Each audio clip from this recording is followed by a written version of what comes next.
এক সিংহ তার গুহায় গভীর ঘুমে আচ্ছন্ন।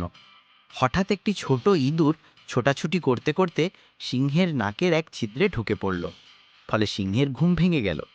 সে ইঁদুরটিকে থাবা দিয়ে ধরে মেরে ফেলতে উদ্যত হলো। ইঁদুরটি অত্যন্ত বিনয়ের সুরে বলল, দয়া করে আমাকে মেরে ফেলবেন না, সময়ে আমিও আপনার উপকারে আসতে পারি। এ কথা শুনে সিংহটি হেসে বলল, তুই এত ছোট জীব হয়ে আমার কি উপকার করবি? যাক, সিংহটি তাকে ছেড়ে দিল। এর কিছুদিন পরের ঘটনা। সিংহটি একটি দড়ির শক্ত ফাঁদে আটকে গেল।